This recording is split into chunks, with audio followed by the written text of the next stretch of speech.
En este vídeo te comento 6 cosas o 6 puntos a tener en cuenta con el sustrato de las plantas suculentas. ¡Vamos a ello!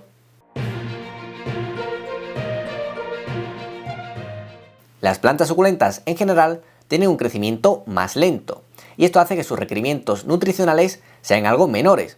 Sin embargo, necesitan los mismos tipos de nutrientes que el resto de plantas, lo único que cambiará será la cantidad y la proporción de estos.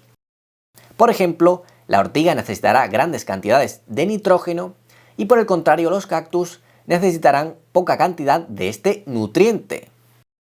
Además, para mí la utilización de estos fertilizantes comerciales debería ser una forma complementaria de aportar nutrientes, especialmente en ciertas épocas del año, pero no debe ser la base de su alimentación.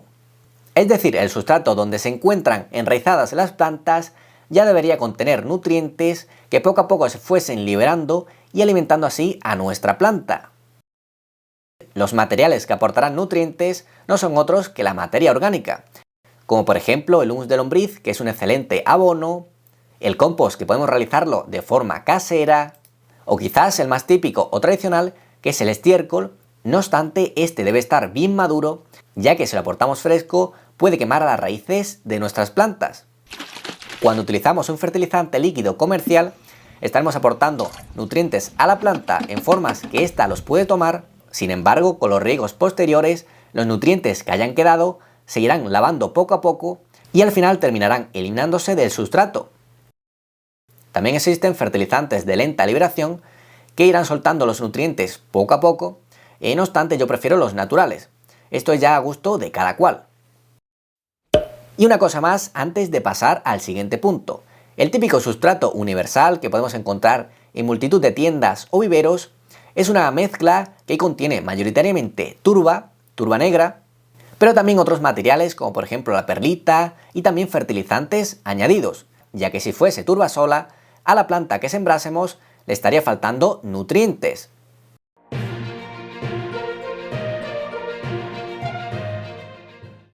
Los materiales que utilizamos en nuestras mezclas de sustrato podemos dividirlos en 3 grupos. El primero sería la materia orgánica, que ya hemos visto en el punto anterior. Sería la encargada de aportar nutrientes. En el grupo número 2 tenemos los materiales de drenaje, es decir, nos ayudarán a evacuar el agua que nos sobra. Y en el tercer grupo estarían los materiales que nos ayudan a retener agua. Como materiales de drenaje tenemos multitud de arenas y gravas de diferente naturaleza y grosor. La arena, que es recomendable que sea silícea, y la gravilla podemos encontrarla en diferentes centros de jardinería o quizás en tiendas donde vendan artículos de acuario, aunque en este último caso tendrán un precio muy elevado. Sin embargo, en algunas ocasiones he comprado la arena silícea en tiendas donde vendían productos para piscinas, ya que suele utilizarse esta arena silícea como medio filtrante en las depuradoras. Al añadir estos materiales de drenaje, crearemos sustratos más sueltos, que no se compactan, y esto hará que el exceso de agua cuando reguemos salga fácilmente por el agujero de drenaje sin encharcarse el sustrato. También tenemos otros materiales que están en auge últimamente, como por ejemplo la perlita o la vermiculita. Tanto la perlita expandida como la vermiculita son materiales rocosos que al someterlos a altas temperaturas se han expandido. Gracias a esto han conseguido una elevada porosidad, es decir, en su interior existen multitud de mini huecos que pueden ser rellenados con agua o con aire. Sin embargo, tienen sus diferencias. La perlita retiene agua mayoritariamente en su zona superficial y no tanto en el interior, por lo tanto retiene poca cantidad de agua y se secará relativamente rápido. Por el contrario, la vermiculita absorbe gran cantidad de agua y se mantendrá húmeda por un tiempo más prolongado. Otro inciso, la vermiculita se suele emplear en la superficie de los semilleros, ya que es un buen aislante térmico y además mantiene la humedad. Puede parecer confuso la siguiente afirmación. Por un lado dicen que los materiales expandidos como la perlita o la vermiculita evitan que el sustrato se encharque, sin embargo hemos visto que retienen agua y en el caso de la vermiculita en gran cantidad. ¿Cómo es posible que ambas cosas sean ciertas? Bueno, pues esto lo hemos respondido parcialmente antes, ya que es cierto que estos materiales crean sustratos bien sueltos y hacen que el exceso de agua circule fácilmente hacia abajo, sin embargo retienen agua en su interior, en sus poros, por lo tanto no encharcarán el sustrato. Algunos materiales encargados de la retención de agua son, por ejemplo, la turba o la fibra de coco.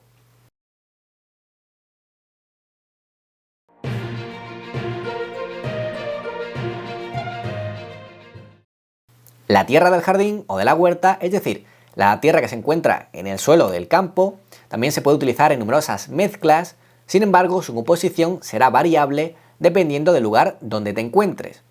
Lo que sí te puedo decir es que en la mayoría de casos no es buena idea utilizar solo tierra de jardín en una maceta.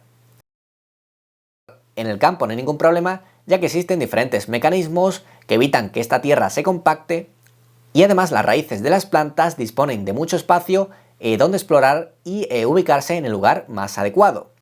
Sin embargo, si utilizamos solo la tierra de jardín en una maceta, con los riegos periódicos, al final obtendremos una masa compacta que perjudica a las raíces de las plantas y especialmente a las raíces de las plantas suculentas.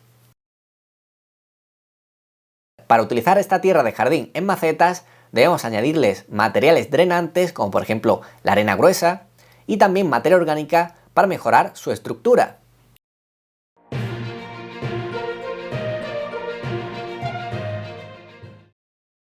No hay ningún problema en utilizar materiales de grano grueso en nuestras macetas, sobre todo en plantas adultas. Por ejemplo, una arena gruesa proporciona un drenaje mayor que la arena fina. Aunque sí utilizaremos la siguiente regla: no es recomendable que el tamaño de grano sea superior a 1 centímetro.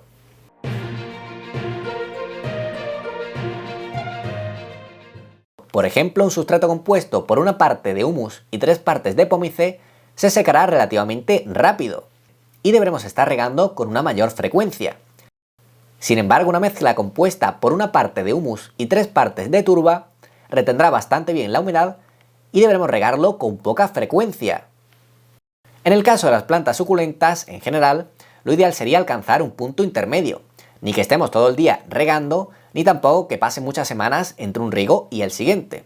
Por eso es interesante experimentar con diferentes recetas y con diferentes proporciones de materiales, ya que habrá climas más secos donde debemos aportar una mayor cantidad de materiales que retengan agua y otros climas muy húmedos donde deberemos añadir más cantidad de material drenante o menos de los que retienen agua.